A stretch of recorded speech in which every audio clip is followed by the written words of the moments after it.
Hindi naman siya nakapag-bail. Until now, akala nga namin kahapon maayos niya. But unfortunately, for unknown reason, ay hindi siya nakapag-bail.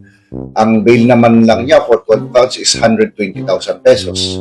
So, it's either may problema sa documentation niya or wala siyang pampiyansa. Pero Chief, nag-file po kayo ng opposition para po dun sa pag-bail niya. Pwede po kayo na-detalye. Well, yes, meron tayo dahil akala nga natin makakapag-bail siya. No? Dahil yung opposition natin kasi marami pang nakapending na kaso niya. Tapos, so inaano natin na meron ng mga kasunod agad. So, nagpa-receive tayo dun sa korte kasi wala naman pa silang response doon. Sana yung ano ko sa kanya is yung pagbablog niya, yung pag-ano niya is sana huwag mambabastos ng mga organization, leaders that are sasampalin niya, and then he's making a mockery of the organization. Sana maging aral sa kanya yan. Kasi hindi tama kahit saan mo tingnan yung ginagawa niya na kahit general, sasampalin niya, hindi tama rin. Sana maging aral din sa kanya. Ang alay ko sa inyo ay ang aking pagtatapos. Pagtatapos ko po sa Cambridge Training College of London.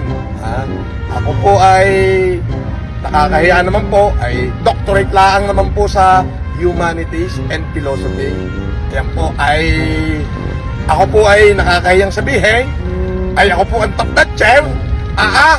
Ay panoorin nyo lang ang aking graduation. Sir, gusto ka?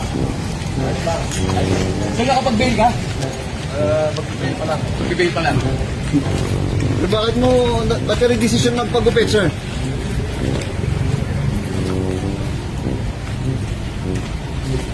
Lulok si sir niya.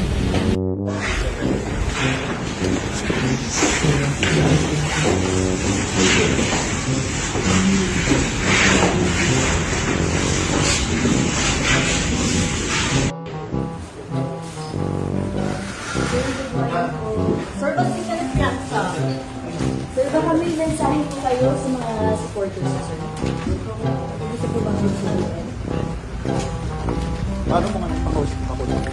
Yan, ano. Saka mo na dyan, ano? Sir. Sir, ako na lang po nakadalhin kayo ngayon sa Paranaque. Gusto po ba kayo sabihin?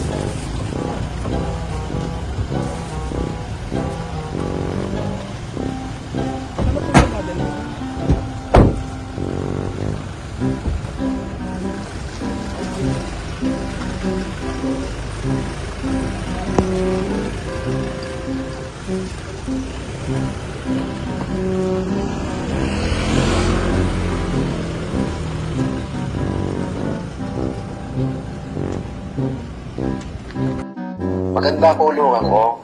Oo. Oo, di ba? Ito. Oo, di ba? High profile, of course. Maganda. Ito nga ang matindi.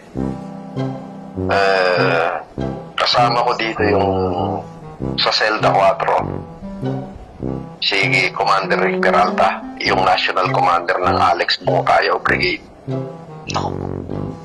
Sabi niya is, idol ka namin lahat, boss.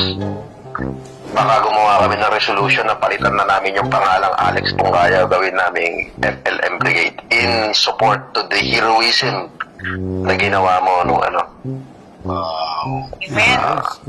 Alex Pongcayo Brigade yun. Yun yung nag-break away sa CPP-NPA. Sila yung vigilante. Puro operador yan, boss, Vigilante, National Commander yan, si Rick Peralta, kasama ko. Ako yung gobernador dito, siya yung mayor. Wow. Ako ay ex-convict, convicted criminal at scammer.